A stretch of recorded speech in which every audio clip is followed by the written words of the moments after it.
really, financial modeling is just the process of estimating the financial performance of something, anything. Okay, so anything you want to know, hey, should I do this or should I do that? Okay, that's when you run a financial modeling for. Okay, it takes into account all the relevant factors, all your assumptions, whatever information you have. And if you don't have it, then you just make assumptions and base your model based on those assumptions. Okay, simple.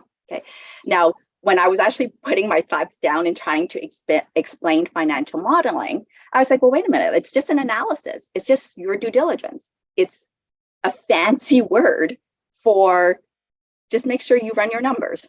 Okay, so don't make it more complicated than it really needs to be. Okay, so why is this really important, right? Well, partly because if you do your calculations right, if you do your modeling right, it will allow you to make the right decision. Okay. A lot of times we don't make a decision because we don't know which one is the right way to go.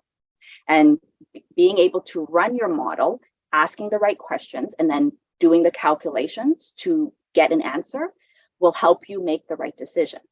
The more accurate, the better, but don't let that be the reason why you don't make a decision. Right? Don't let that be the reason that you don't take action on something. A couple of tips when you are running these models is like ask yourself, what is it that you're trying to answer? Right? So before you spend the time trying to run the models and asking other people for inputs, what is the actual question? Okay. Make sure you have good data and then update it as you go. So a lot of times when you're doing your due diligence, you don't have all the information. Okay. So update it as you go. Triple check your calculations, triple check your formulas, and definitely ask somebody to help you check it as well. Okay, run as many scenarios as you can that you think is relevant for what you're working on. Don't just run a scenario just for the sake of running a scenario. Like make sure it's relevant for what you're doing. Take someone else's sheet and learn off of it. So if you're not good at Excel, take one of my sheets. Like there's so many sheets out there. You're basically going to trace the formulas, trace the cells. And that's one of the best ways to learn is use somebody else's formula.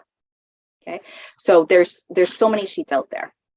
Okay, and then at the end of the day, make a decision on the opportunities that you're looking at. Okay, so now one last thing, of course, okay, if all else fails, partner up with somebody who knows how to do Excel. Okay.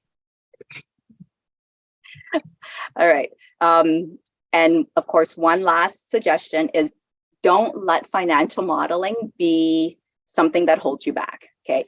So what I've seen over the years is a lot of people will have analysis paralysis. It's like, let me analyze 5 more deals. Let me get a better understanding of this. Let me get a better understanding of that. Let me get this one last number. Nuh-uh. Okay. Run your numbers and then make a decision. You don't want to be the one that doesn't make any actions because you're stuck.